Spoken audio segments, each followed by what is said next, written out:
예, 원내대책회의 시작하겠습니다. 어제까지 제주에서 사흘째 4명의 실종자 시신이 발견됐습니다. 국민들이 굉장히 놀라고 있습니다. 도대체 지금 제주도에서 어떤 일이 일어나고 있는지 철저히 수사하고 진상을 밝혀내야 합니다. 지난 22일에는 60대 남성이 실종 신고 51일 만에 백골 상태로 발견됐고, 어제는 장미란시로 추정되는 시신이 3개월 만에 발견됐습니다. 두 사건을 담당했던 경찰관은 두 사람의 실종을 모두 허위로 종결시켰습니다. 이 경찰관은 그동안 실종 신고 200여 건을 단독으로 종결했다고 합니다.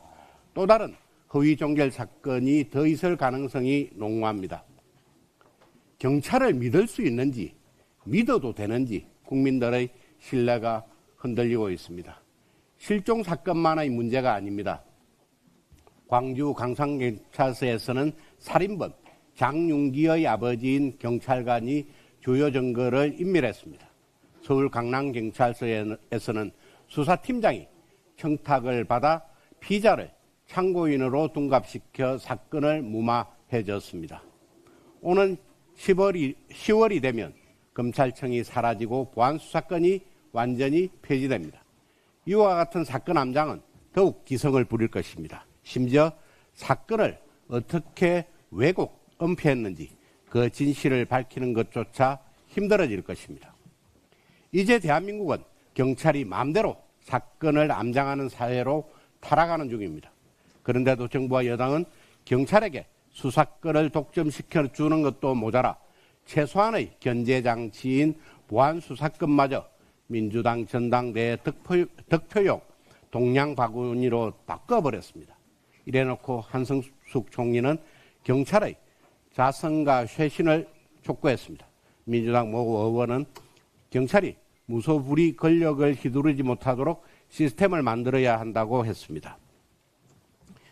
무책임한 자아분열적 언어입니다.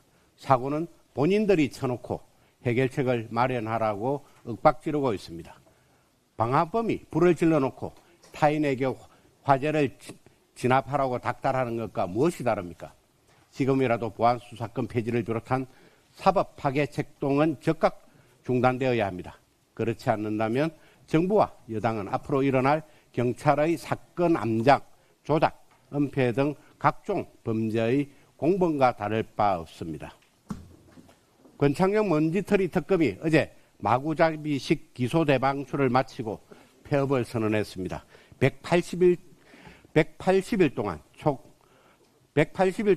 251명 규모의 인력을 투입한 성과가 무엇입니까? 특검보가 김어준 유튜브에 출연해서 원하는 장면을 보여드리겠다고 큰소리 뻥뻥 치더니 권창용 특검이 결국 국민들에게 보여준 결과는 소리만 요란한 빈 깡통 특검이었습니다. 그렇게 요란했던 먼지털이 특검의 결과는 기소 58명, 경찰 이첩 150명입니다. 그렇게 탈탈 털고도 혐의를 입증하지 못했으면 사건을 종결시켜야 마땅한데 본인들도 입증 못한 혐의를 경찰에 입증하라고 떠넘긴 것입니다. 이러한 인원이 기소한 인원의 3배 가까이나 되는데 이게 정상입니까? 우리 당 김성교 의원의 자택과 의원실까지 압수수색으로 탈탈 털고 원희룡 전 장관을 1년 넘게 출국 금지시키면서 요란한 망신주기식 수사로 일관했던 양평 고속도로 의혹에 대해 아무런 결론을 내리지 못하고 국수본으로 이첩했습니다. 무리한 강압수사에 사과하는 것이 먼저 아닙니까? 사과는커녕 야당 의원들에 대한 무더기 표적 기소를 감행했습니다. 권창용 특검은 어제 브리핑에서 내란 세력의 역량과 의지가 그대로 남아있는 한 전쟁은 이제 시작이라고 말했습니다. 이것은 수사의 언어가 아니라 정치의 언어입니다. 먼지털이 특검의 본질이 철저히 이재명 정권의 정치적 사냥개임을 자백한 것입니다.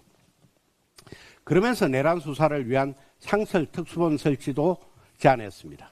이재명 대통령에게 임기 종료 때까지 특검 특수본 공안 정국을 계속 이끌어가라는 위험한 제안입니다. 지난 1년간 4개의 메모더 특검을 운영하는데 523억 원의 혈세가 투입되고 그중에 181억 원은 집행되지도 않았다고 합니다. 523억의 혈세를 특검에 퍼주어서 우리 사회가 얻은 것이 도대체 무엇입니까? 이재명 정권의 특검 정치 공안정국은 이제 여기서 멈춰야 합니다. 문제는 민주당이 먼지털이 특검을 끝내자마자 공소취소 특검에 군부를 피우고 있다는 것입니다. 기어이 거강을 걷는다면 이재명 정권은 훗날 또 다른 특검의 수사 대상이 될 수밖에 없습니다.